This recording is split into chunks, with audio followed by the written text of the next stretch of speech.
Train by day, Kyle Wigginton podcast by night, all day. But you were in the French Quarter Fest today? Well, I've had some family in town. We've been bouncing around. It was definitely one where like I've just been wiped. This morning I was just dragging myself out of bed, so I was like, I knew I was going to be chatting with you, so a little bit of caffeine would be good. Maybe a little bit of Jameson to settle the nerves a little bit. This is my first. I mean, I talk with people and in front of people all the time, but this is my first podcast, so I want to make sure I came to deliver. Pressure's on, dude. Pressure's on. Yeah, I was awake too long last night looking up the shit I was telling you about. Going down that rabbit hole. Oh my God. Yeah. But I mean, I learned so much. The conversation was so good. Like, do you mess with AI at all? I just started actually after we had our chat when we first initially met. I started and we're doing some stuff with our office that is more AI, and I thought the learning curve would be longer. It's pretty quick. Like I'm not saying I caught on, but I figured it out, or at least what I was working with in a rather short amount of time. Now I absolutely know that there's a lot more for me to absorb, but I went from like, oh shit, to okay, this ain't so bad, and within like 10 minutes. What were you doing? We're actually working on this training module for some new people that are like entering the company in my position, but you can, instead of like having training or like sit down training, we can train AI to train new salespeople and new hosts. Yeah. And so you can ask it questions. We can tell them which roles to play. It'll respond back to you. Like if you're a bar owner and I'm trying to sell you one of our products or one of our services, you can kind of role play with ChatGPT. Pretty cool. Are you using GPT for it? That's one that they sent us to use, but I think they've been using other ones depending on the specific type. You know, I think one is better for... Yeah, they're AI agents now. Yeah, right. So they were saying that one is better. Like if we're going to do data scraping if I'm looking, hey, I'm going to make like 10 sales calls today, then I need to find venues that maybe that fit a certain demographic or a certain part of town. And instead of me spending hours on doing that, we can say, hey, so-and-so AI, find these bars for me with this time of, age group, monetary income, what have you. And we can dial in our sales calls, our day, by instead of having to, go knock on 100 doors. Hey, these bars probably have the best success rate for what we provide. So I heard something very interesting a few weeks ago, and it was basically saying that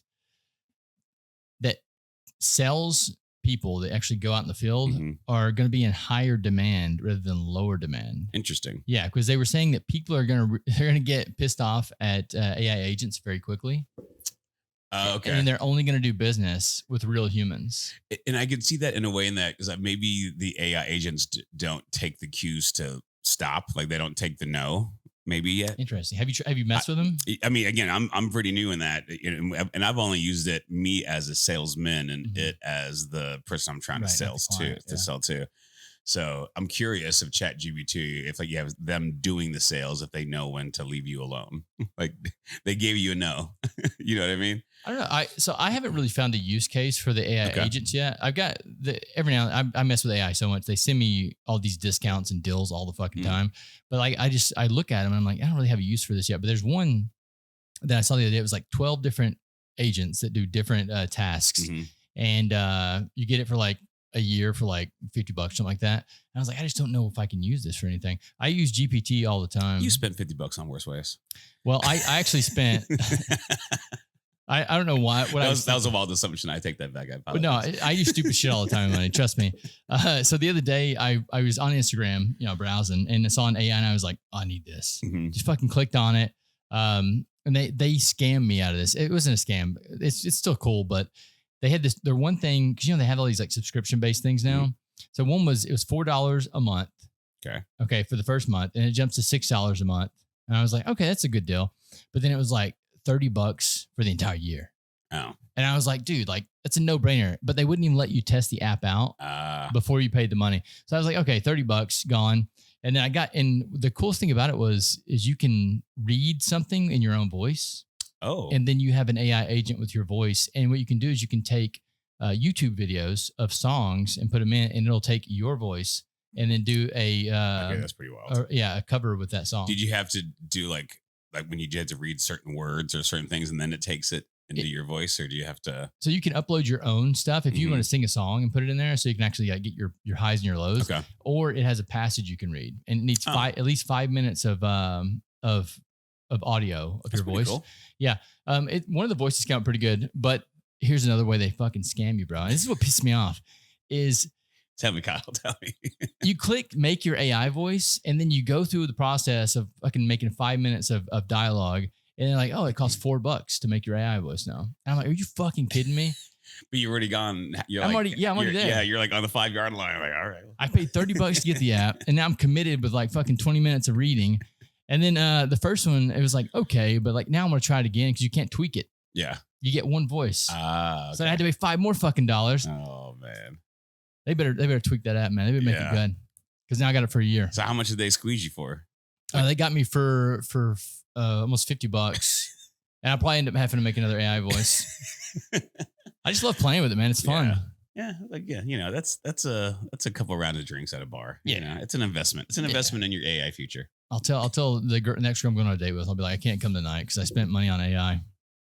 Yeah, I had this great date plan, but I blew my budget creating a different version of myself. I'd be like, but I do have this really cool Frank Sinatra song in my voice. That's right. Yeah. Are you impressed now? You want to come over and watch Netflix? Yeah. So it actually does work kind of cool. So here's the real reason I did it was because there's a music app called Suno.ai. Ooh, okay. I'm not familiar. Okay. Another one of those things where you basically get on and you type a prompt in and it makes you a song instantly. So what I do is every 6 months I'll get on. Oh, it writes you a song based on whatever you input. Yeah. So like you're like, hey, like headbands, hookers, and Miller Lite, and bang bang, they have like a little ditty for you. Yeah, you put the type of genre you want. Hell yeah. Yeah, it makes a song for you. It makes 2 versions of the song. Dude, I can see how you go down these rabbit holes. Oh, I would waste so much time doing this. Yeah. So what I did, it was every 6 months now, I'll go back to that and I'll just like do it again because the versions are getting so much better. Yeah. Just in a fraction of time. And the first one was like, oh, this fucking sucks. The second version 2, I was like, meh, not bad. Yeah. Version 3, I was like, damn. Okay. It's on version 4 now. And oh my God. Is it learning directly from you or all the users? Because like it's sure learning every single time. Yeah. Okay. I'm sure every time an input goes in there. What am I seeing? Because I'm not like a big social media dude per se, but like I've been seeing these things on Instagram where you like, it's people's photos and it's like I saw one today that it was like an action figure thing. And I saw one today that was, I guess you put in same thing, you put in prompts in your photo and you can create like an action figure in a box. Ah. And I saw one this morning that was Derek Carr holding a bag of money in an arm sling. That was pretty good. So, I mean, I don't know. That could be something on Instagram or like TikTok or something. Some kind of filter. Yeah, they have all kinds of crazy filters. Dude, they have a fucking Down syndrome filter now. Ooh. So these chicks with these big fat asses and like hot bodies are using the Down syndrome filter. And it's like it's a viral thing now. People are like, man, I'd fucking hit that.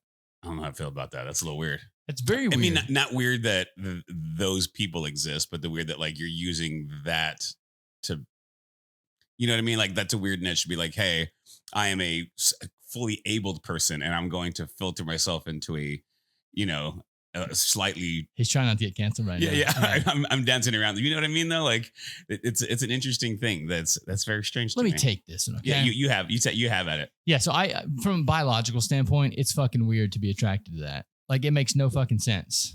Like why would your biology tell you like this is a good idea for me to combine genes with that?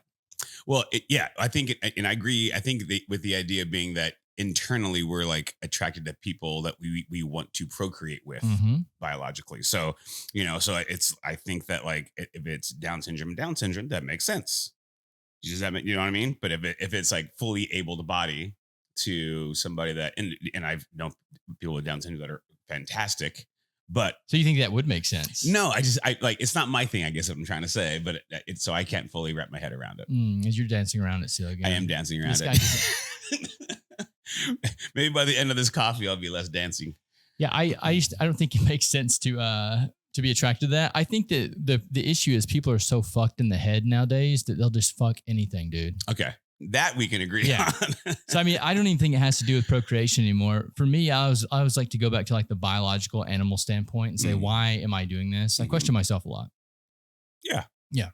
And that's a really, I do like to take other people's point of views, but it's also hard. Like I'm my own baseline. So it's like, that's not my thing, but I also tried not to be judgmental. And that's like, that's your thing. I try not to judge you, but like, it's pretty weird in my opinion. But that goes for a lot of things. Like there's a lot of things that I'm like, okay, not my jam, but you do you. Like what? Give me an example. Oh shit. Okay. Give me an example. Man, put me on the spot on things that is not my jam. I mean, like even just like certain fetishes, like I'm like people, and I actually have some really good friends that have this like deep foot fetish. I'm not disgusted by feet, but I never see somebody's foot and I'm like, you know what I mean? Like that, it doesn't like get me tingling. So I'm like, but like, and that's probably, I'm talking like JV level here shit, but like, it's not for me. If it does it for you, that's cool. That's not really my thing. Well, yeah. Was it, I'm not going to yuck your yum? Is that what they say? Oh, yeah. I haven't heard that one. Not going to yuck your yum, dude. Okay. I don't get it either. I wonder too. I'm like, was the first person you were with, they like rub your dick with their foot or something? Is that why now you have like this foot fetish? That could be it, and then you can go higher level. Then you got like people that are into golden showers. Like, not my thing, bro. But hey, if you want to, little tinkle tinkle for your twinkle twinkle, you do your thing. Not my jam. I don't know, you pulled that one out pretty quick, dude. You sure that's not your thing? Well, I think now I'm like going up the hierarchy. Yeah. Wait, and actually, I saw a little clip yesterday. It was a comedian. I think they're like riding on a train. A friend of mine, I don't know, a friend of mine sent it to me. Maybe she thought she's trying to tell me something, but but it was a guy telling his other friend. He's like, I think every man should try butthole stuff at least twice, and then they were debating what that even meant. Like, are you talking about like around the butthole or like in the butthole? And then they had you have to define that, and so I think you also have to have a definition of like what specifically you're into or what you're willing to try. I think we all have our limits. So I guess finding those limits is, some people are willing to push their own boundaries a little farther than others. Well, I mean, you have to try the thing first, if you don't like it, right? I guess that's true. Yeah. Unless you have a hard out. You know what I mean? Like there's certain things that I'm like, it's just not for me. Like it doesn't sound good to me. It doesn't I'm okay with some around the butthole things. Well, you start small, yeah, okay. You don't just go into the fucking 10-inch dildo. Yeah. Now I had someone they put a finger in mine one time and I was like, no. Not gonna lie. No. Don't hate it. But hey, just a little. It wasn't for me, but I mean, I was like, it's cool. Like we tried. Mm-hmm. And then I had a girl one night, we were in the bar, and she did it at the bar? No. This girl was basically telling me, she's like, if you take me home tonight, I'll eat your ass. And I was like, in my mind, I'm like, this is what the kids are doing these days? Like, first of all, hi, my name is Kyle. But I knew this girl for a while now. Okay. But she's like in her 20s, like young 20-year-old girl, 23-year-old girl probably. But yeah, she just like came out up top. She was like, dude, if you take me home tonight, I'll do that for you. And I'm like, no, that's not really my thing either. See, and that's where I think maybe you and I was like, you know what? I'm willing to try this. And I was like, don't hate it. I don't crave it. You were on the receiving end? I was on the receiving end. Okay. Correct. Yeah. So didn't hate it. I don't crave it. But every now and then I'm like, hey, we're getting kind of freaky. We've had some drinks. We've been We've been out and about. Let's do something new. It's like that's like a blue moon kind of a thing. Yeah. There was a guy in here one night and he was telling me one of his deals that he likes, and it's called sounding. Okay. Nope, I'm not familiar with this. Fill me in. Am I about to? Do I need to take another drink of this guy? Hang on to your seat, buddy. Sounding. It's where you take these silicone rods and you put them in your dick hole. That is not where I thought you were going to go with this. Well, that's why is it called sounding then? Oh, and then you like the vibration of it? No, you fucking stick it in there and then you pull it out. I guess it feels good. And then the sound is you going ah. Yeah, I don't know how they actually got the name. Yeah. I could probably ask ChatGPT later, but yeah. Yeah, that's the first for me. And I'm enjoying this conversation already because I feel like I'm a pretty open-minded, willing to have a dialogue conversation, and I've never heard of this. I've never heard of this particular form of enjoyment. So interesting. And also, who's the first person to try that? That's a great point. I think that about a lot of shit, dude. Oh, that's where my mind goes for a lot of things. Yeah. I mean, like with drugs, particularly, who was like, hey, there's a thing growing out of that pile of shit. Let's wash it off and eat it and see what happens. Oh, look at this really pretty frog. Let's lick it and see if we might see my ancestors. The frog one, I don't get. The mushroom one, I feel like they were probably observing an animal one day, and the animal started tripping out. Oh, so you've had this thought process before? Because No, totally makes sense. I'm just doing it right now. That totally makes sense. Yeah. Though. That's good. Yeah, but the frog one, I'm like, who picks a frog up and licks it? Yeah. I mean, unless it was like a kid and it's like, this is a pretty frog. And then they're like, oh shit. You know, like, when we chatted, did we chat about ayahuasca? We didn't talk about it. Okay. I'm a fan of psychedelics. I've never done ayahuasca. Neither have I. I would be down. Mm-hmm. I would be down to try it right here next time and have it recorded. But I think it's like a couple day thing, right? You have to like really commit to it. Or is that like an Aaron Rodgers? Oh yeah. Ayahuasca is different from DMT. Yeah. Yeah. So ayahuasca, yeah, I think you're gonna like poop yourself and throw up and all that. I think you do a lot of puking. Yeah. I've heard people, every interview or people that I've talked to that have done DMT, it was like a life-changing event for them. And so I would be interested to give it one single whirl just to experience it. The thought, and everybody had a great experience of it, but the whole idea of it's a little bit scary. Usually those kind of, I guess, adventures for me aren't necessarily terrifying. That one is like a step below terrifying for me. What do you think's terrifying about it? I don't, just because of like the stories you hear, they're so crazy, but everybody's like, you know, and people tell me that like it felt like it was like 2, 3, 4 hours, and it was really in reality like 6-10 minutes. Yeah, it's quick.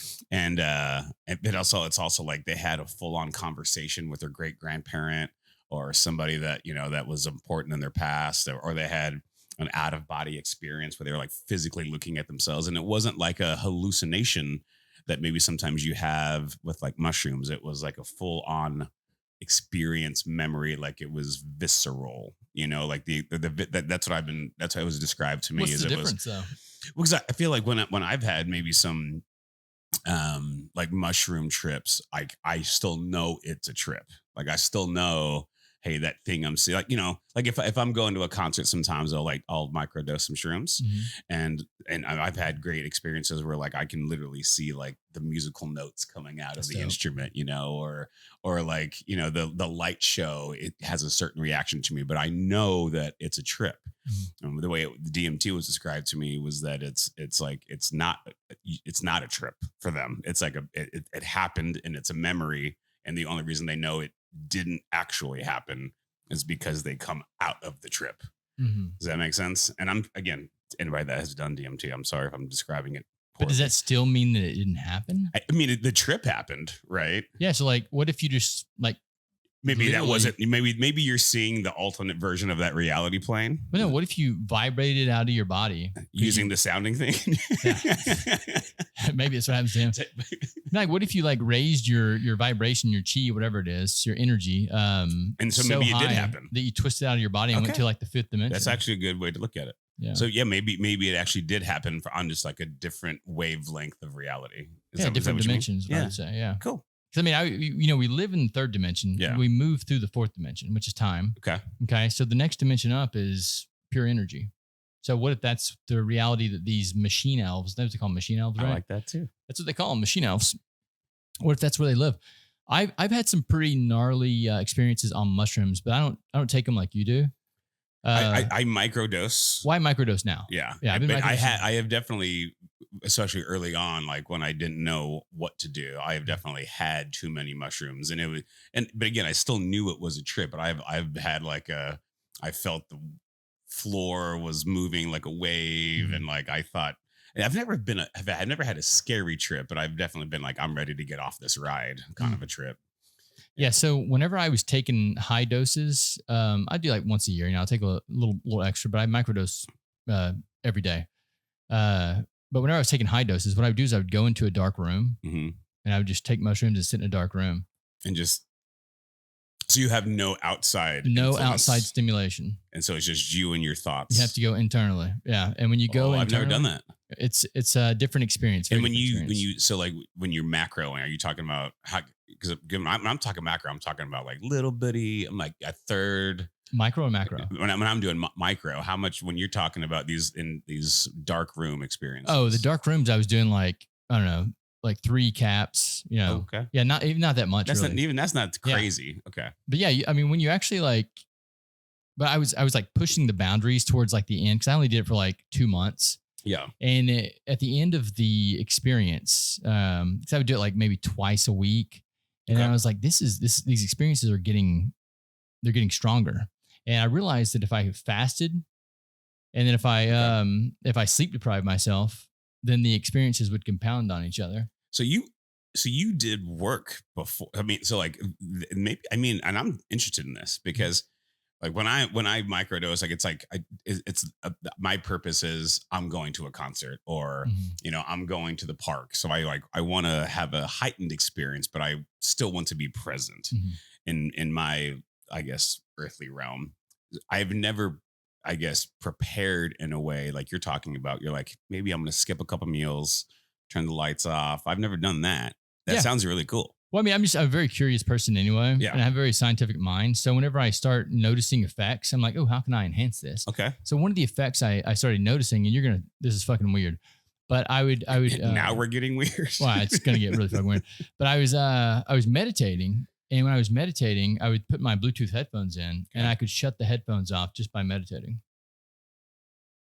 Oh, you would like not like physically turn them off, like you couldn't hear them at all. Via meditating, I would shut the headphones off. Okay, that's pretty. Yes. That's a pretty deep meditation level. Yeah, I've never been there. When something like that happens to you, don't you question it? You're like, what is this? Like, what's the mechanism happening here? Yeah, and I would say I try to meditate as well. I'm not nearly as regimented as I should be, but like I find myself often getting distracted, you know, like within a few seconds. And I have to like, even my meditation, like, you know, the app that I use, I think I use Headspace, and even he's like, bring it back, you know, and so like my mind floats very quickly. So the fact that you can get that deep that's pretty impressive. Just a muscle, baby. You got to grow the muscle. It's true. It's true. Yeah. I've been doing it. Speaking of getting distracted, as these people are walking, it's a beautiful spring day and there's just beautiful people walking by all day. It's a lot of leggings going on. I've been meditating now for quite a while. So it's just easy for me to slip away now. And I do it every single day. I meditate. That's awesome. I need to be better at it. Do you like do it the same time of the day? Do you find that makes a difference? No, I have a very sporadic life. Okay. So, I mean, I just have to meditate whenever I have time. Okay. I usually try to get one in either after my workout in the morning, or when I come to the bar, I'll go home and meditate in midday sun. I always meditate outside. Okay. Under the sun. Yeah. Oh, so dude, I'm learning so much already. Well, I don't know if it's a good thing or not. I just know that that's what makes me. It's working for you. Yeah. It makes me feel the best. Cool. Yeah. And I also was looking at a Buddha statue one time, and I noticed that he in had your backyard. No, not my backyard. It was like a picture online, and I was like, "What is on his fucking head?" Because if you ever like look at his statues, he's like these little round things on his head. Yeah, and they're snails. I actually did. I knew that they were snails, but I don't know the reasoning behind it. Yeah, so the legend goes that he was outside meditating, and the snails crawled up him and got on his head to protect him from the sun. And I'm like, that's probably a way to tell you to go outside and meditate in the sun. I mean, I love being outdoors, so I feel like everything's probably better outdoors, and for the most part, you know what I mean? Just like the fresh air, the vitamin D, whatever it might be. I think I'm definitely I find a lot of calm being outside, and I find those days where I'm hungover or tired or whatever, and I like laze on the couch. And it feels good to be lazy, but like my mood is never as good as it is as soon as I go outside. Absolutely. You know what I mean? And so, and today would have been one of those days. I just had a long week with work and family, and I mean, good week, busy week, you know, French Quarter Fest and music and hugging my family and great meals and all that stuff. But just, you know, you get to a certain point where like your social meter is exhausted, and your you know, your liver is a little bit tired, and you're not getting that great sleep because you maybe had you've been overserved a night or two or three. And so today probably would have been one of those days that I was like, man, you know, I remember, you know, chatting with you and having a good, interesting conversation. So I was like, man, let me just dive in here. And so far, this has been very eye opening. Yeah. The cool thing about living in New Orleans too, is there are a lot of nature places you can get out to. It's like, you don't actually have to leave the town. You can go to some of the parks or something. We got some great parks. I do have to get away every now and then, man. Sometimes I'm just like, I need to go and I go back home to Arkansas, where I'm from. Yeah. Let's go home and fucking fish and shoot guns. Did we talk about where in Arkansas you're from? I'm from a small town outside of Jonesboro, Arkansas. Okay. It's called Harrisburg. Okay. So I went to college in Memphis, and so we always like would float the Buffalo River. Yeah. Some of my best friends live in Conway, Okay. and I have a couple buddies that we go whitewater rafting up in like the Ozarks. Mm-hmm. But my other buddy, one of my best friends from college, we try to go to Lake Washita and just kind of, have you ever been to Lake Washita? That's the one I don't know that you said. I knew everything else. Yeah, Washita. It's not too far out of maybe 30, 45 minutes outside of Little Rock, like central Arkansas. Okay. But the lake, it's dam. Like going north or going south? You know what? I wish I could describe it better. When I went, my buddy met me there, and it was actually him and his father-in-law. So we had two little flat boats, and it's a public park, and so there's just these little islands everywhere.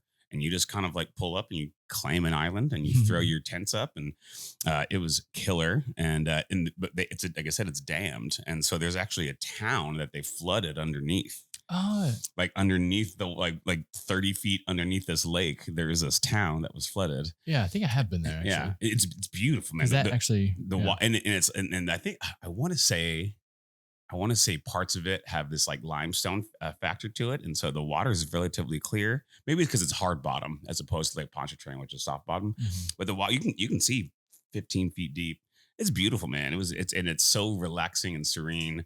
And yeah, you said you were on the Buffalo too. The Buffalo's clear water great. too. Yeah, Buffalo's fantastic. Yeah, it's a nice little river. Cool. Yeah, that was our, in Buffalo. It was only 2 hours from Memphis, and so we rent the kayaks or the canoes and get your 30 pack of Busch Light, which they sell 30 packs in Arkansas, as you know. Those are the days, bro. Those are the days. Yeah, I mean, Memphis is right across the river from Arkansas. So as broke college kids, we would drive across the bridge to buy 30 packs for $13.99 because that extra 6 beers made a difference. Oh yeah, you know what I mean. When you're living off of a college kid's budget. Yeah, now Memphis is about 30 minutes away from us. It's in between, Harrisburg's in between Jonesboro and Memphis. So yeah, we're like right there in the same area. Cool. Yeah, I mean, Arkansas is a beautiful freaking state. We don't like to tell a lot of people that because we don't want them to stay away. No, I agree. That's one thing that New Orleanians have done a poor job of. We're like, we love our city and we tell everybody about it, and then we're like, wait, you're kind of fucking it up. Yeah. go back to where you came from. That's what we got to corral them in the French Quarter. That's the thing. Yeah. Yeah. Well, so my nephew that was in town, we walked from the Marigny. We had lunch over there with my sister, actually my sisters, and then we walked to French Quarter Fest. Mm-hmm. And so we walked through, the Frenchman area, and we stopped in, caught some music, had a beer. He's like, this area is great. And I was like, this area used to be like a local secret, but then we're idiots and told everybody about it. No, it's still way better than like the Bourbon Street crowd. It's a different type of, in my opinion, different demographic, but what used to be like where the locals hung out. Now the word's gotten out. Still a cool area to hang out. But that's what I mean. Sometimes we need to just like keep those secrets to ourselves. Do you live in that area? No. I actually, so I used to live in Riverbend, not too far, just right around the corner actually. But now I just moved over to Mid City. Okay. Yeah. Yeah. When we first moved down here, I lived in Mid City next to Pals. Oh, nice. That's a good area. Mm-hmm. Yeah. So my son takes piano lessons over there. But yeah, so Riverbend's always been nice to me. I mean, I moved back here. I went to high school here, moved away, blah, blah, blah. Came back in 2014. And I'm trying to think. I lived in the Lower Garden District, Central City, Riverbend. All over the place, huh? I've been, and when I went to high school here, I lived in Gentilly. I'm trying to get every neighborhood before I retire my New Orleans days. What's been your favorite so far? I don't know if I had a favorite. They've all treated me well in different ways. Yeah. I'm also like, I'm not a complainer. I'm a pretty optimistic, easygoing guy. I'm pretty approachable. So like, if I don't like something, I just change it. And so, I mean, I lived in Central City for a couple of years after I got divorced. That treated me fine. I love being able to walk down St. Charles, and especially if I like had one of those nights, I could walk over to Igor's, or when my son was little bitty, I'd put him in a wagon and we'd go to the Mardi Gras parades. So that was super cool. Riverbend is great because you've got Oak Street, and so we would walk down and we'd play darts at Oak Street Brewing, or we'd grab my son's name is Jagger. We call him Jaggerito, which then turned into Jaggerito Burrito, because he loves burritos. Like if you ask him what's his favorite food group, he says burritos. So we've eaten many times at Juan's because like that. I was like, what do you want for lunch? He's like, you know the answer. So we'd walk down there. So that I do miss that because where I live in Central City or in Mid City now, I'm like a mile from Finn McCool's, but it's not the easiest walking mile. Now, if you get like deep in Mid City, super easy to walk. Just not where I am. I'm on like 2-lane and Broad. Okay, yeah, we were literally across the street from Powell. So like one of my favorite restaurants to ever eat at in the city is over there on Esplanade Street. And I Which one? If I wouldn't have said that, I would have fucking. Are you allowed to tell me? Yeah, I don't want if they're still open. I haven't been over there in a minute. It's there's some kind of Mexican food that's over there. I don't know what the name of the place is. It's not Mexican food either. It's like a Brazilian restaurant or something. Oh, I don't know the name of it. On Esplanade? Yeah, you would think that I would know the name. It's my favorite restaurants. But it's so good. The food's so delicious. Now you got me curious. Yeah, what else is over there? There's God, it's been years since I've been over there. Abana Outpost is over there. That place is cool. I don't know what that is. It's a really cool spot. They have a Banksy in there.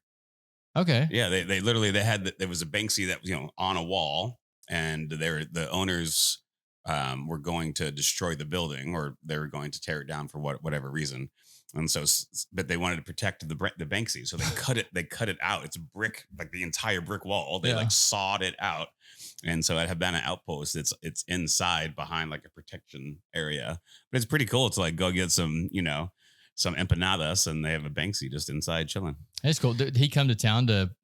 Oh, dude, there's Banksys everywhere. Oh, really? Oh, yeah. Yeah. Where's another one at? We'll go fucking. So a lot of them have been tagged over or covered or demolished.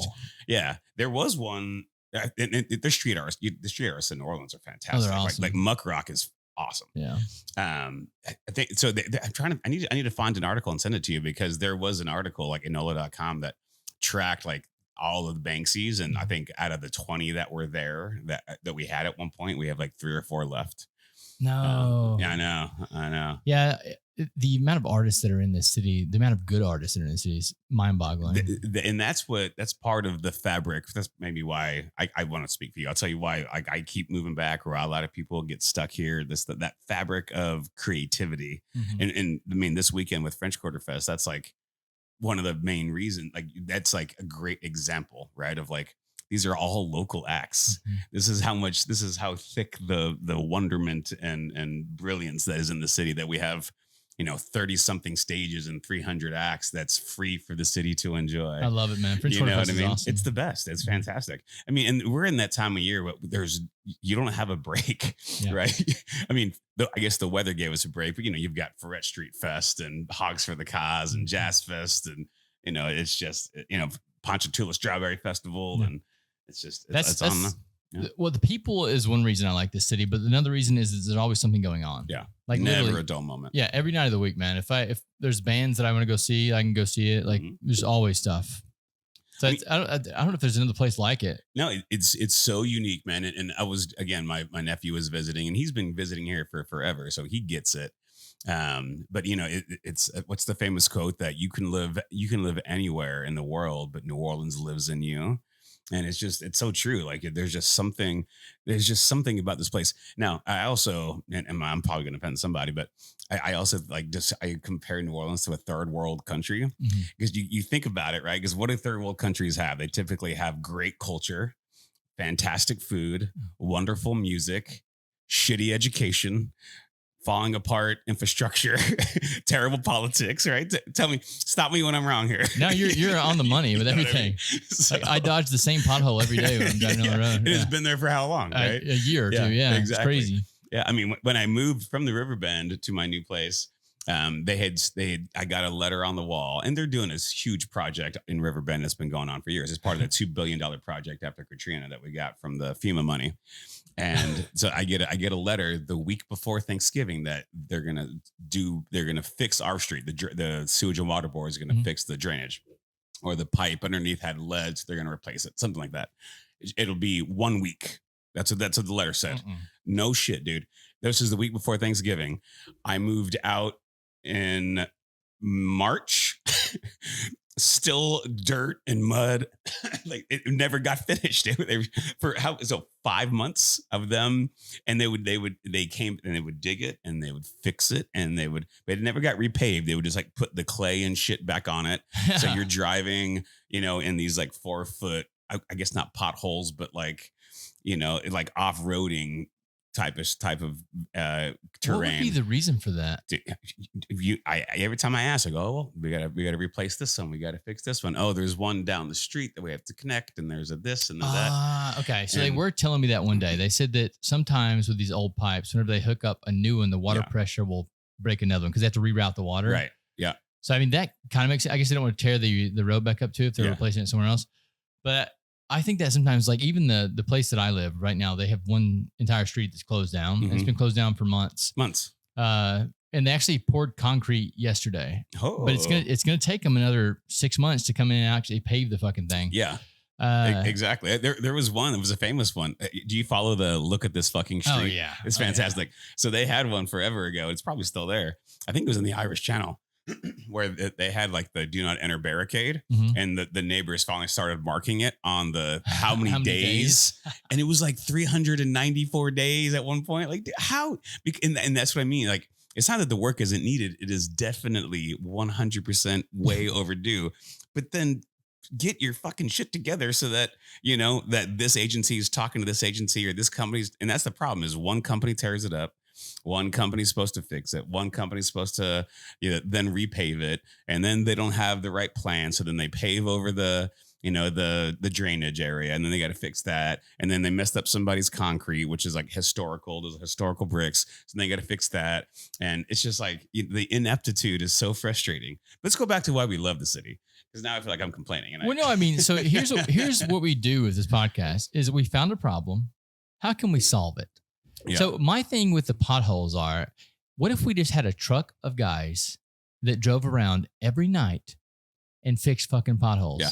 When the city is like asleep, go fix the potholes. Boom, you're done. And that's what they do in a lot of cities. Now, I'll acknowledge too that the infrastructure here is so old that it's hard to compare ourselves to a newer city, right? So like I grew up for my elementary school years. I lived outside of Phoenix in Tempe, Arizona. That's where Arizona State is. Yeah, Phoenix is nice. And I went and visited not long ago, and we were in these streets are just perfect. Mm-hmm. Everything is perfect.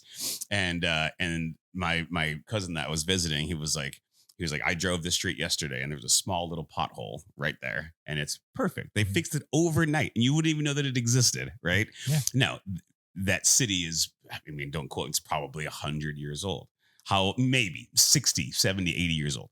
New Orleans is 300 years old and we've been kicking this can down the line for so long. And we're in a city that's under sea level and we're surrounded by water and the subsidence of the trees and all that. So I understand that our level of issues are different than that.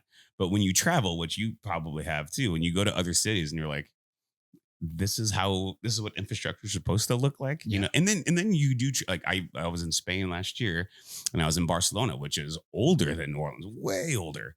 And holy shit, it's perfect. Really? Like the infrastructure. Again, I understand that the demographic or what's the word I'm looking for? The topography is different. All that stuff is different, but it can be done if you have the right leaders. Yes, I agree with that. Yeah. And we've had the right leaders and people that care. Yeah. I don't think anyone cares anymore. That's the problem. And in a weird way, and I'm going to relate this in a weird way. I think the laissez-faire attitude, which is what I think a lot of people love about the people, because we're just chill. Most of us is like, hey, it's cool, man. You do you. That also kind of has seeped into the way that we treat the city. Not necessarily we, but like the government and our elected officials is like, everybody gives like C effort, like just minimal. Let's do the bare minimum, So I feel like a part of what the people culture that we love has become like, the laissez-faire attitude towards things that matter, like streets and schools and, crime. Not me. Like if the city wants to put me on salary, I'll drive around at night and fix potholes. Like I'll do that for you guys. Yeah. You're a good guy. I mean, when I see a problem, I want to fix it. Yeah. And it irks me when I see a problem and it's not getting fixed and I can't fix it. So and I'll tell you why, because like some people out there will say, well, you just go buy a bag of asphalt and put it in. It's like, you can't do that because you'll get sued if something happens. Yeah. We had a big pothole out here right over there in front of Mint, and it was there for months. And people, it was so big, you couldn't drive your car in it. Like people having to swerve around it, which was causing issues. Humongous issues. So we reached out to the city, all the businesses did. And one day finally I was like, dude, I'm just going to go buy a fucking bag of asphalt. And I went around to all the businesses and I was like, yo, I'm just going to take $20. I'll go buy a bag of asphalt. And you can't do that. No, that you can't. Yeah. And I was like, why not? And they're like, because you'll get sued if, we'll all get sued if we put money on it. Now that's insane. So that there's a problem here. Yep. A man that wants to fix it and you can't fix it. So what happened is a bus came through one day and hit a car, and the city came out trying to swerve around. The city came out the next day and fixed it. So when they're liable so it takes somebody getting fucked up. It's crazy. Yeah. No, and that's it. It takes something severe to fix something that should be routine. And I can't remember where it was, but there was a city. I think it was in Europe, and this. Let's say it was Germany. And so somebody had gone around their little section of town, and they've been blamed for it. And they come on.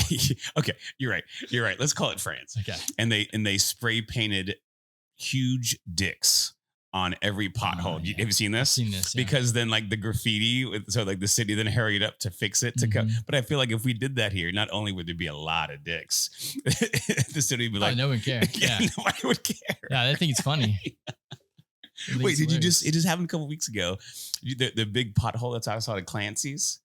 Did you see that? And people had dinner in it. Like they set up a folding table, and Clancy's was game so good on them. Yeah. And they like sent a waiter out, took their order, served them. They even they put a white tabletop down. How big is the pothole, dude?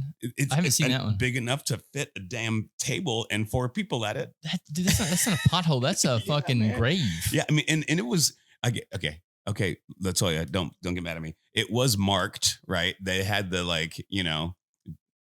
the caution tape around it, if you will. Like that's gonna stop a car. Yeah, exactly. Or how about just fix it anyway? But yeah, I mean, but also living here is like that. You have to laugh, not to cry, right? You have to just like poke fun of it. Were you living here when we had the Sinkhole de Mayo party? I was, yeah, dude. Yeah, like that's a great example of what it is to live in New Orleans. Like, yo. Like we take something shitty and we enjoy it and we like make it a celebration because that dysfunction is what like combines us. That's what like joins us together, is that we all have to deal with this. It's a good way to put it. You know what I mean? I still really fix the problem. It's true. But no, I love that people do celebrate those kinds of things. It makes the city very cool. Just the fact that we can turn anything into a party. You kind of have to. Yeah. And that's the one thing that we know to do really well, is to party. That is true. Yeah. Yeah. I don't really go out to too many things anymore, like parades and things. As I get older, I'm just kind of like, It's true. I mean, and especially if you can start doing, it sounds like you kind of have your own vibe where you kind of then, you have an energy in that, like, you can kind of find your own little gathering or your own little social group anywhere. You don't necessarily need it to be organized like a parade or a festival or whatever. I like those things in doses now. Crowds don't bother me. I love concerts. Like I'm a live music guy. What kind of music you like? I'm all over the place, man. I was just thinking on the way here, like I love, because I bounced around, but I finished up high school here, went to college in Memphis, lived in Austin before I moved back here. So like I've lived in music cities most of my adult life. Different kind of music cities. Yeah, too. exactly. Yeah. And so I love soul music. I love, if I had to like pick my favorite, like Americana, I love that kind of music. What is that? Americana is like, it's like country music, but the way it's supposed to sound. And what I mean by that is, like, I think when you say country music these days, no, so that's like old. I love George Strait, but I think when people think country music nowadays, they think Nashville country, which is that poppy country shit, rock, like Morgan Wallen. Like, I don't hate you, Morgan Wallen. You're just not my jam. When I think country music, I think of like gospel adjacent, like Chris Stapleton. Okay. Yeah. Love Chris Stapleton. He's great. Yeah. Or even Sturgill Simpson, who's kind of that. And Sturgill's kind of one of those guys too, that even country music doesn't want to call him country. So like a few years ago, he literally won the Grammy for Country Album of the Year, but at the CMAs, he didn't even get invited. And so you should I'll send you this article. And so what he did is he set up outside of the Bridgestone Arena and busked with his guitar case open with his Grammy and his guitar case as like a solid fuck you. Yeah, I love you that. know what I mean? But that's what I mean is like the business of country music has really gotten off of par. Honestly, but even like Jelly Roll nowadays, he's kind of coming up in that scene. I'm onto that tribe. Who's the guy that he sings with sometimes? It's like a white dude. He's like country rock too. Not Teddy Swims. No.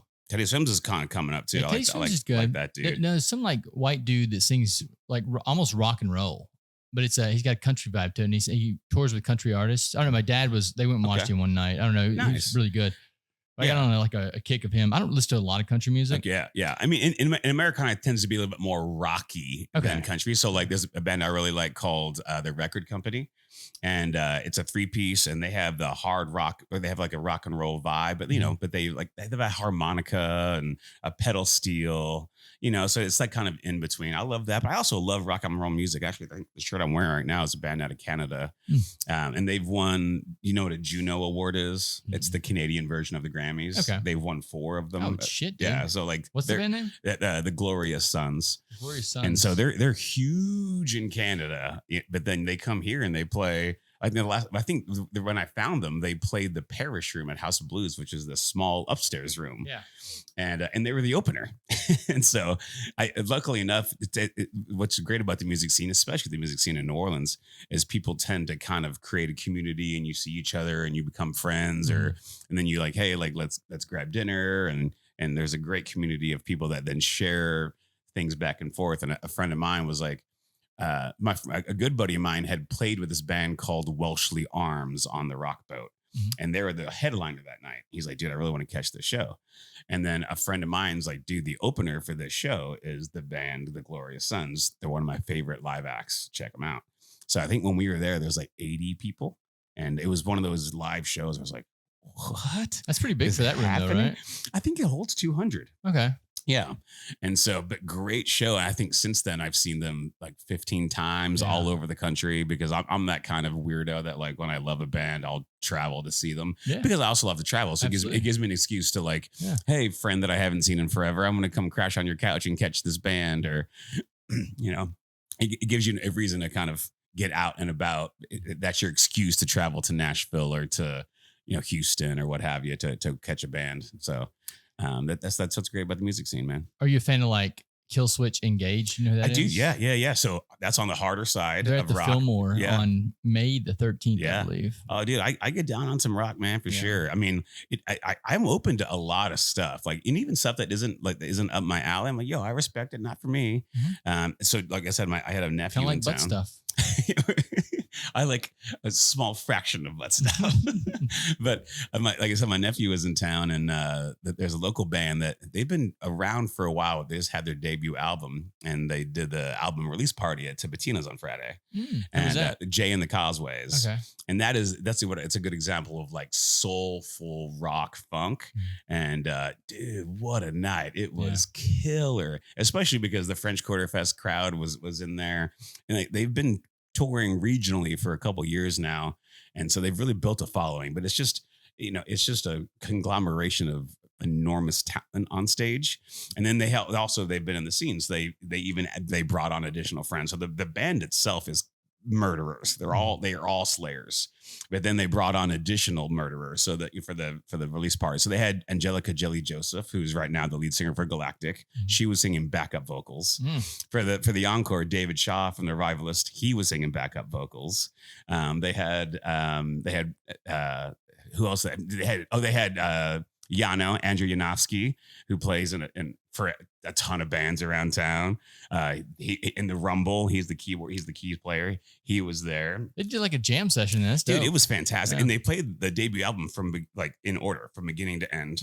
And then they came out for the encore. Dude, everybody was dancing, sweating, yelling. It was killer. It was killer.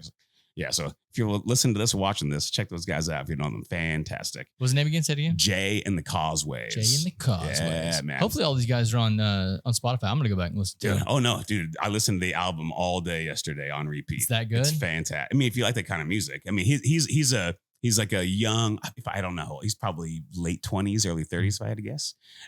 He plays like a 3-level organ and the keys. He's playing like 4 different keyboards at the same time. I don't get it, but he's got the voice of like a 60-year-old black man, dude. Oh, like wow. old soul voice, just doesn't miss a note. Just fantastic, bro. It's killer sound. I'll tell you some of the coolest experiences that I've had in this city were being on Frenchman Street at about 3 a.m. Mm-hmm.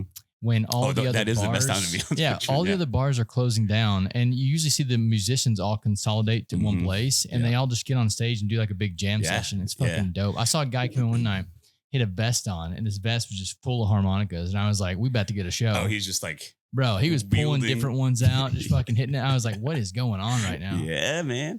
Yeah, I mean, so like, dude, like, also, I mean, even on Friday. So then, like Brad Walker, who's an incredible saxophone player, so he joined them as well. But what I was going to go with this is, I want to attribute it to David Shaw, who was saying is the lead singer for the Revivalists. Mm-hmm. In an interview, I heard him say that cities like Nashville and Austin, they're music business cities. New Orleans is a music culture city. Mm-hmm. And I could not agree with that way of saying it more. You know what I mean? And what he means by that is like when people move here, musicians move here, like everybody's trying to help each other. Yeah. Like, hey man, like, you want to hop up? Can I play a set? Like, can I introduce you to somebody? Like they support each other. They want everybody to succeed. And really, unless you're like one of that top 1% that is able to make it and break it, you have to play in 3 or 4 bands to live as a musician. You know, if you're going to gig like that, if you're going to gig like that, if you're going to do a full-time musicianship type of thing, you can't just be in one band unless you happen to break it big. Yeah. And it's also cool. And they all have side projects and solo projects. And yeah. One of the most talented musicians I know in the city, he used to bartend here. His name's Colin Provençal. Wait, I know Colin. The guy can play any fucking instrument. Yeah, it's insane when you actually see him. Yeah. So he used to host our open mic here whenever he was working here, and I would see him in here some nights just drumming over here on the side while a musician he's never even met before, right? And they're just like in sync with each other because they speak a different language. I don't get it. My mind, I'm like, I don't know how you guys are doing this, but I'm intrigued. Yeah, and I think that's why I literally having this conversation with my son yesterday. I was like, I think that's maybe why I love music so much is I'm not good at it. Like I'm intrigued by things that I'm not good at. Yeah, like I love classic cars. If I looked at my engine, I'm like, yep, still there. Don't know what any of this does, but it's fantastic. I like when I work from home, like if I need like background music, or background sound, I often have like the HGTV channel on because I can swing a hammer, but like I can't build a house. So that kind of stuff intrigues me. I'm also just kind of like a music, just kind of, I don't know. I have like a emotional reaction to it. Like I'm one of those guys that, no, I agree. I'm one of those guys that like cries at concerts. I'm one of those guys that dances at concerts. If you see me like acting a fool, it's because I'm just like I'm like having a moment to that. And I just, it's my interpretation of what they're trying to tell me, or or just the way that it moves me. Well, you're probably on mushrooms too. It's a good chance. Yeah, it's a good possibility. No, I'm a mood music guy too. So whenever I'm working out, I have to have like screamy metal music. That makes sense. It just fucking puts me in the zone. I actually have a playlist set up for my meditations. Okay. And if you listen to the playlist, you're like, what? You fucking meditate to this? But it has nothing to do with the actual song. It's what it makes me do. Sure. So it's the feelings that it evokes in me. That is why I listen to the music. Yeah. Oh, for sure. And I'm the same way. I think like I'm a pretty upbeat guy, but every now and then when you're kind of feeling a little bit on the blue side, like, dude, dive into that sad shit. Put on some Natalie Merchant. You know what I mean? So one thing that I can't get, and I don't understand how people like this music, but it's jazz. So here's where this might be the first time I disagree with you. Okay. I only because the improvisation of it. And this kind of goes back to what you're saying. Like you put 2 strangers in a room and all of a sudden they're like playing and they're like feeding off of each other. Like that's amazing to me that they're like speaking this wavelength, or they like get in the pocket where like they know what to do, and certain sounds, certain movements can lead to something else. Like the fact that it's unscripted to me is what makes it really interesting. Like it's kind of like the modern day jam scene with like Fish and Goose and Pigeons playing ping pong, where like one song might be 20 minutes. And if you're like, if you're not really used to it, you're like, what the fuck, dude? It's like, there's this, and they don't even, sometimes they don't even have any lyrics. They don't know vocals, but it's like, then when they they build up and they have a drop, and it's like, it's the way that they ride this wave. You know, I feel like the only universal language that we have is music. Like, if I feel like if we're going to communicate with whatever aliens that exist, it's going to be because they played a certain note or a certain sound that we were able to then translate and send back. Or, you know, if you put, I mean, you put people that don't speak the same language in a room that are all musicians, they're going to figure it out pretty quick. Yeah, that's an interesting part of it. I do love jam sessions. That's why I said some of the coolest experiences I've had here was with Colin, when he just somehow goes at it. Other humans. I don't know how he does and that's it. why I think of jazz. But there are some sounds that maybe you don't expect. Sound that I don't get. Yeah. I mean, there's times where, like, early on, where I'm like, that flute sounded weird, or that, you know, did that saxophone mean to sound like that? But then, you know, but I feel like I think some of the humanity in it, like the errors, are part of what makes it beautiful. Like, it's not supposed to be perfect. You know what I mean? So, like, I kind of take solace and enjoyment in the fact that it is imperfect. It's like for me, it's like I don't know, like it's relation to just being human, is that, you know, there's a lot of beauty in it, but we're also very faulted. True that. Sorry, that got real deep. No, I mean, it's a great line there, dude. Yeah, I the thing is, I like blues. I like blues music. Love blues. But I just, for some reason, jazz, I just want to walk out of the room. It just doesn't tickle your pickle. What's cool I don't know. I don't know if it's like something that I'm not getting yet. Maybe one day when I get a little older, I'll be like, that's what it was. Yeah. Are you calling me old? I need scotch. It's probably not scotch and a cigar. Yeah. Then I'll get it. Yeah. But once you watch Fox News and that's when the jazz starts hitting. No, I take that back. That's probably very not true. I feel like a lot of the jazz folks are very much not the Fox News News type. You're definitely blackballed for that one, bud. Yeah. You got any big plans for the weekend? Man, I think it's going to be a wind down session. I'm actually, whenever we wrap up here, I'll probably meet a buddy of mine at Audubon. Just enjoy the day. I don't understand how people still drink. Dude, I can't drink anymore, man. Since I started drinking the THC seltzers, and didn't have any hangovers. Yeah. Now because hangovers hit me so fucking bad. Yeah, that's cute. No. I mean, it's cute because, like, I'm assuming you're younger than me, and you're right. You? I'm 43. Yeah, I'm a few years younger than you. Yeah.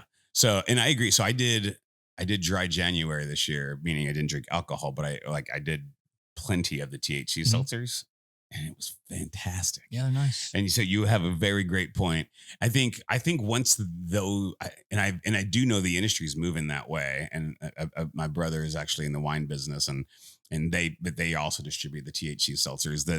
The industry, the alcohol industry, is trying to kind of keep that at bay, at least here. And I know pretty much everywhere, but most of the world is drinking less and less, and those weed products and the THC products are becoming more and more. So there's definitely an effort from the liquor industry, the alcohol industry, to kind of keep it at bay. Like, they're trying to raise the taxes on the THC seltzers here in Louisiana. But I agree that if they're more ubiquitous, meaning you can get them at every bar or every whatever, that would become more and more my thing. It's unfortunate. And right now, you can't even get the THC licenses. If you didn't already have one, you can't get one right now. We're going through it right now. Oh, so you know what I'm talking about. Bro, the city is... Wait, didn't you have one? We had it. Okay. The city is the most difficult fucking city in the world to deal with. So back to 30 minutes ago. We were like one of the first, were one of the first businesses in town to get our THC license, but they don't send you a fucking email when it's time to re-up the THC license. So you're supposed to know. Yeah, you're supposed to keep an eye on it. Yeah. You know, like, I'm not running a fucking business. Yeah. So anyway, I get a text message one day, and it's the day after ours expired, from my rep, and she's like, "Hey, do you get your new THC license?" And I sent back, "No, I'll get on it right now." They're making us go through the entire fucking process from step one again. Yeah, and that was part of the weird. I guess you can call it a compromise, because, like, there was a movement here last year in the state of Louisiana to bar them altogether. And so the agreement was they had to be 5 milligrams. You had to have, and then you couldn't sell them at, like, convenience stores. It had to be like a THC shop, a bar with a license, something like that. But then they also froze those licenses. Yep. And I've talked to a couple bar owners that maybe didn't see this coming. And they're like, well, we don't need a bunch of high people in here. I'm like, but you have a bunch of drunk people in here. What's the, like, I feel like having a bunch of high people in here would be a lot less have a headache, actually. You know what I mean? Like, how many people that are baked do you see getting into fights? Yeah. I mean, we still sell a lot of both products. Yeah. Like Well, we don't, our consumption of the other products haven't stopped. People have just Yeah. started drinking the THC as well. Yeah. And I think it's actually, in my opinion, making them healthier. And you're right. I mean, alcohol is a poison, and nothing about it is healthy for you. So 100% agree. I mean, I went to a show at the Fillmore, and they didn't. I asked for one, and they didn't have it. And she goes, "We're a casino, and so like we are federally not allowed to have a THC Really? license." Yeah, which I guess kind of makes So sense. if you have any gambling machines, you can't. Because the Fillmore is above Caesars. It's Okay, like I literally never in been a there. casino. Yeah. So I think the gambling machines are a state issue, but yeah, I mean, I think they should be more prevalent, and I mean, even calorie wise, they're less. You know, I think what the Louis are what, like 40, 60 calories. The Crescent Nines are like 100 calories. Louis are my favorite. Louis are the best. Mhm. Yeah. And the flavor is good, and they're made out of like the actual juice. So like they're fast acting, where I think the Crescent Nines are made out of like a byproduct, which they still do the trick. It just takes a little bit longer to hit you. Yeah, I have my camera bag over there, Yeah. the yellow thing. Yeah. Louis bag. Yeah. Oh, nice, Yeah, man. the guy Eric, he came in here when he first he did the podcast when he first launched the company. I'm trying to get him on again. I love their products. They're great. They're great, man. Yeah, I mean, I love Crescent 9 too. They're great to us here at the bar. Yeah. They donate product to us. They come do promos here all the time. Yeah, I met Eric at a tasting one day. Super nice dude, and actually he was like, "Hey, have you tried these?" Because they had like a new cherry flavor that came out, and those are pretty good. They're good. Yeah, man. I mean, I think worldwide people are moving away. The numbers say that, like statistically, that people are moving away from drinking. Yeah. And that's why alcohol's fighting it right now, bro. You know how much money the city lost last year in alcohol, or the distribution companies? It's insane the amount of money they lost. Yeah. So that's why all that legislation went through. Right. I never reach out to politicians either, but this was one of the issues that I felt strongly about. Yeah, good for you. So I reached out to him, and of course, Kennedy. Is that his name, Kennedy? Oh, the guy from like our rep guy. Yeah, he reached back out and he's like, we're just trying to do what's senator. That's what I'm looking for. Yeah, we're just trying to do what's right for the families. We're thinking about the kids. I'm like, no fucking kids are coming into a bar that's 21 and up buying alcohol or buying THC. And it seems really to be adjacent, right? Like if you have to take lessons or get certified to like legally and intelligently sell alcohol to somebody that's 21 and up. Okay, add that. Same thing. Add that one slide Yeah. to the same training. Okay, cool. THC seltzers, 21 and up. Got it. Does not seem to need to be a huge deal. No, I mean, dude, when you're thinking about politics these days, what you have to do is go, okay, who's paying who? Right. That's pretty much all politics is these days. Yeah, I mean, there's so many things that seem to be common sense that become so convoluted because of who's paying who. Yeah, you're exactly right. Even the issue we were talking about when we first came in here, Mhm. if you actually start, if you dive into, I think President Truman was the guy in charge at that time. If you dive into what was happening, where money was going, it's like, oh shit, well that makes a lot of fucking sense now. And it does feel in a like very dystopian to be the people that are not part of that 10%. Let's even say that the people that like the normal everyday people like us that are working to the bone just to get by. That trickle down effect hits us more than anybody else. See, I see it as being in a dangerous position. Yeah, because we can see the problem. Sure. We're creative people, so we can actually come up with solutions. But right now, we're flying under the radar. Yeah, and we're the biggest class. you know what I mean, as far as numbers, but as far as that's the money. The real issue is convincing the rest of the monkeys around us to like Correct. to go in one direction. Because like if you could actually get all the humans in the states to move in a direction, the fucking politics would clear up instantly. Yeah, because you're right, we outnumber these people, and that's called a revolution. And not to be all meta about it, but like that's also, in my opinion, why things have become so divisive, so that we cannot all agree and move forward as a group. Yeah. You know, the best way to keep us down is to make sure that we don't like each other. Make sure we're divided. Exactly right. I mean, dude, I don't know. I was talking about this with my sister who's in town visiting. I was like, you can like feel the tension, like without even saying a word. You walk in somewhere, and it's like, oh man, you know what I mean? Like you can just feel it sometimes. You get that too, dude? Yeah, it's awkward, man. It's unfortunate. Bro, people hit me with the this guy's a fucking Republican all the time. I'm like, I'm apolitical. Yeah. Literally. I will, I'm not gonna tell any names, of course, just to protect them. But I have a really good friend. I had lunch with him yesterday, who's a bar owner. He's probably, actually, I know he's on the libertarian side. His wife is liberal. They both voted for Kamala. He 6, 7, 8 months ago bought a Cybertruck because he likes that it's fast, it's comfortable, and it's like the most American made car. And and this is before Musk really did somebody damage his in front of his bar. Get the fuck out of here. Broke the windshield. And he's like, and again, we don't have to like dive into this side of things too much, but I think like the idea that you can group somebody based on the car that they drive is a little bit presumptive. Yes. I mean, like, you know, like, oh, if you wear certain clothes, if you look a certain way, then you all believe this. Like it just seems like so beneath a level of conversation. It's one-dimensional thought, man. Yeah. That's what it is. Like the people that go ahead. No, I mean the people that do these things, they're literally incapable of thinking in a higher level. And I appreciate that they're passionate about it. I love that, but also like it just seems like sometimes the labels take over as opposed to having a conversation with people. You know what I mean? I mean, it just seems, the idea that like you own a car, so you believe a certain way, just seems like one dimensional. It seems, yeah. I mean, it's cool to be passionate about something, but like turn your anger into something creative. Yeah. Like come up with a solution for the problem. A solution for the problem is not wrecking someone's property that they bought. Sure. Yeah. I mean, I would love it if, I mean, and even then, like damaging somebody's property, like who are you really hurting? Like, is Elon Musk hurting because you broke somebody else's car? And Elon also owns like 13% of Tesla now, and a big majority of hedge funds have Tesla stock as part of their retirement plans, right? Yeah. So like, so who you're hurting is the guy that bought it, and then my friend that owns the car, he has to then buy a new windshield, right? From who? From Tesla. So aren't you really giving Tesla more money in a weird way? You know what I mean? So like, I would love it instead of breaking that windshield, you leave a card and said, hey, I want to talk to you.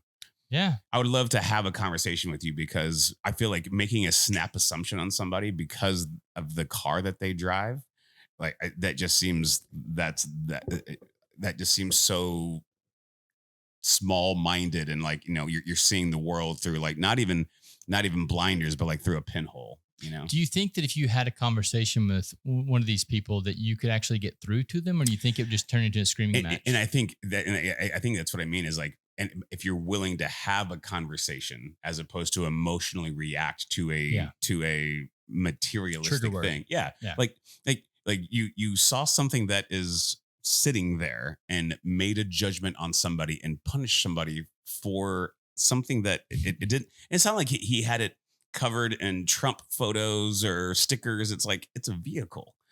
And so it just seems like a huge reach. And I'm not saying that I in my opinion, extremism on either side is dangerous. Mm-hmm. But I think the sad part in a way is that, whether some people live in the black or white, but a vast majority of us live in the gray. And it would be nice if we could have those conversations and not let those majorities be the conversation or like be the identity. That's the bad thing about social media. Yeah. Social media acts like an amplifier for that small percentage 100%. Of people on the fringe. Yeah. I mean, whoever invented the term swastika has done some, have you not seen this? No, I've seen this. They call Cybertrucks swastika. Oh my God. Yeah. And again, interesting conversation is, if you really want to like get into it, it was like by Kelly Blue Book or whatever. It is the most American car, meaning that most of the parts are made in the US, even more than Ford. So like the most car made in America is the Cybertruck and Tesla. And interestingly, Volkswagen was legitimately owned by the Nazis during the war, right? And then people, as far as like electric trucks go, Rivian is like the next one that's becoming popular. I don't know if you've seen the Rivians. That I actually saw one on the way here. What company? They're nice. So I'm glad you asked. The Rivians are owned by the Saudis. So like so like what are you really trying to accomplish? And is what by demolishing this guy's windshield or by damaging his cars, and is what you're doing actually accomplishing that? Because so by demolishing, so you're trying to divert people to a Rivian that is owned by the Saudis. You know what I mean? Now, I think Hummer has one out now that is GM made. But I just think like if you want to boycott, that's nothing more American than a boycott. Cool, boycott. But to damage somebody else's other property, it just doesn't make sense. Well, there's no goal. That's the problem. Yeah. They have no goal that they're trying to achieve. Yeah. They're angry and they need something to put the anger on it. And then the media, tells them, oh, fucking hit Cybertrucks. And then And I would love if that energy of the anger was put into something productive as opposed to something destructive. Mm-hmm. Yeah.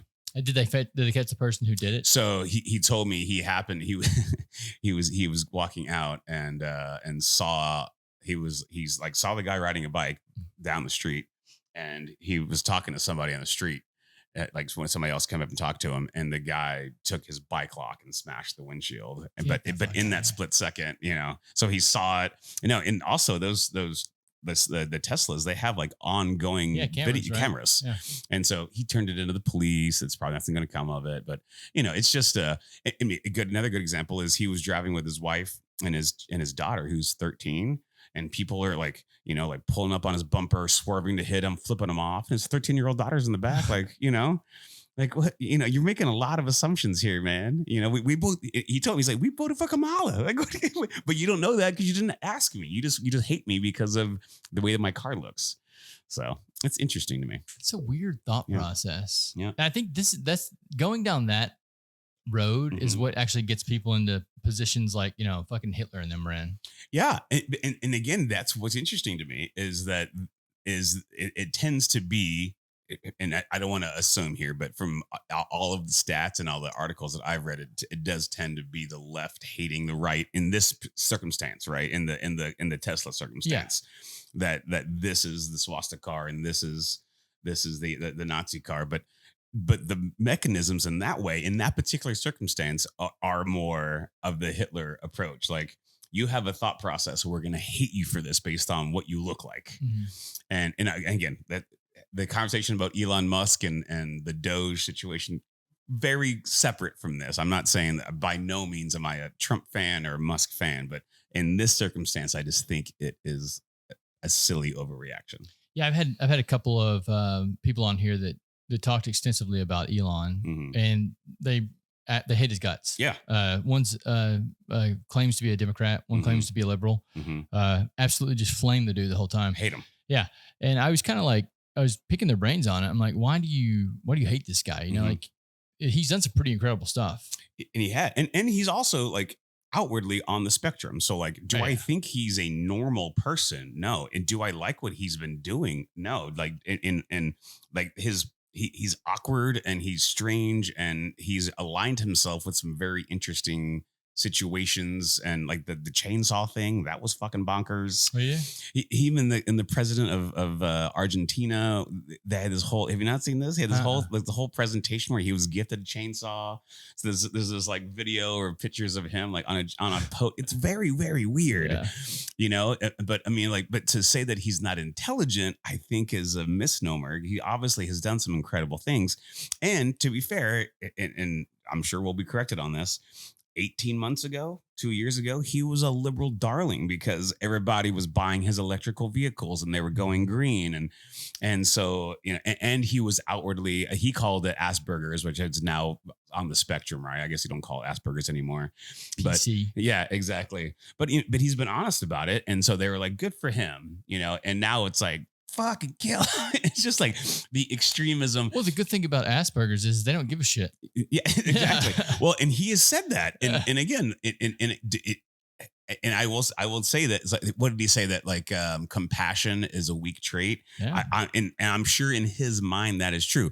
I do think that you can't govern without compassion. So I think that is a very strange and detached thing to say. But he's not the president either. So exactly. And is he even getting paid? I don't even know. I doubt it. I mean, he's worth $400 million. That was one of the arguments that they kept making about him. Was like, he's just doing it to get more money. I'm like, bro, the guy's fucking made out of money. What does he need more for? Yeah. I mean, and obviously his brain works differently than ours. Like, he's concerned about, he because the birth rates are going down. So he's had like 15 kids, and he owns like a chalet or whatever in Austin, and he's trying to get all of his baby mamas and all of his kids under one roof. And dude, I mean, like, it's strange. And again, you and I and normal people are going to be like, what the fuck? This is the guy that's like in the president's ear. But no, I mean, if I had billions of dollars, I'd do the same shit. See, dude, I'd be blowing them everywhere.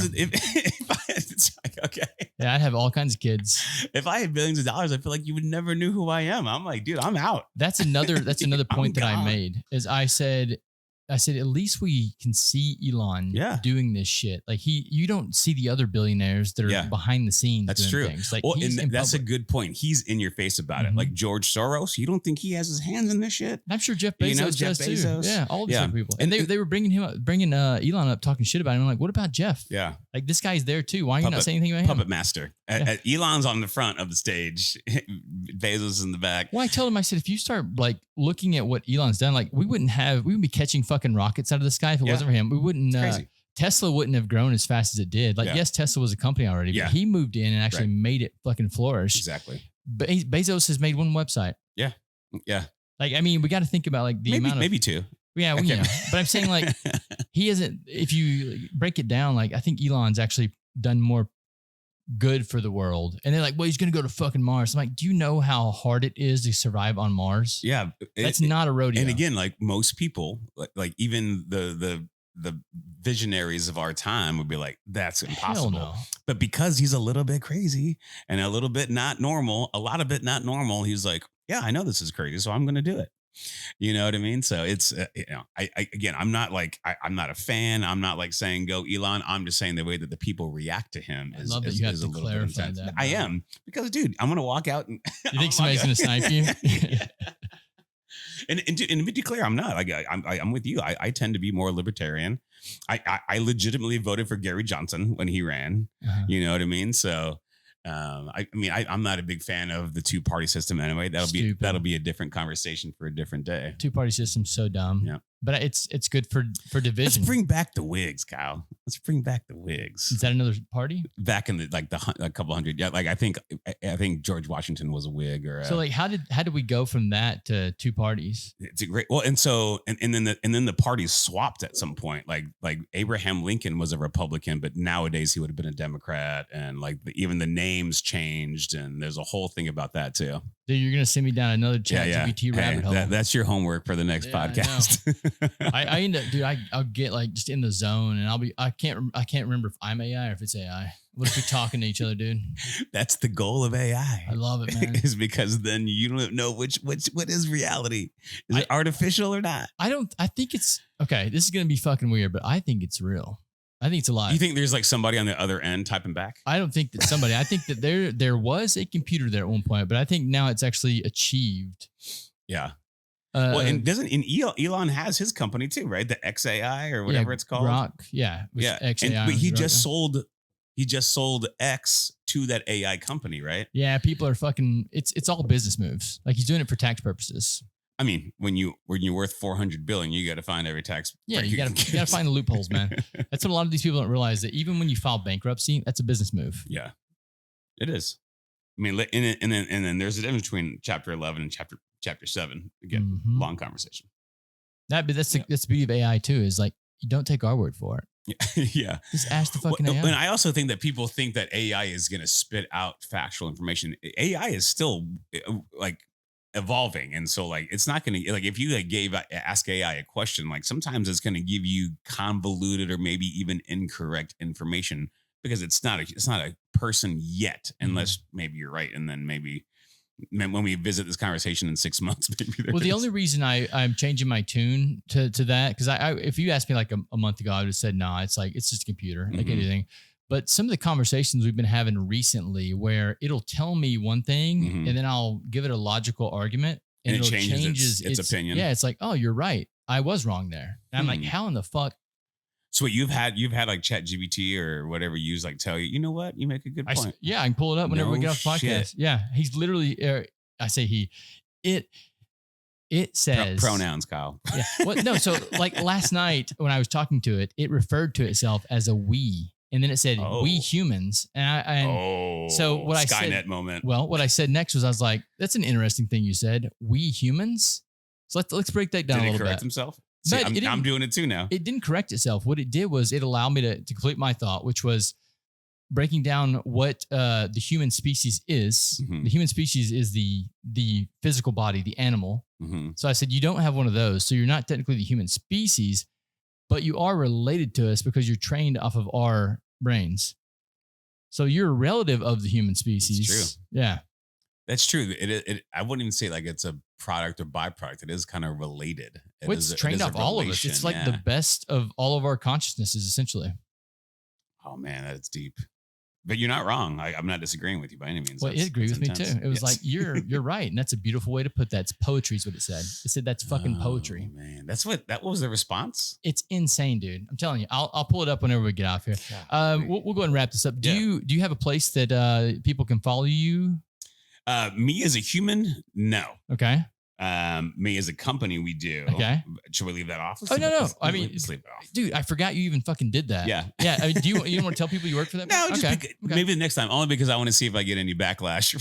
Oh yeah. You never know in here. Yeah, exactly. Yeah, man. I didn't even say your name yet, dude. Yeah. Nobody's even gonna know who the fuck you are. Even better. Yeah.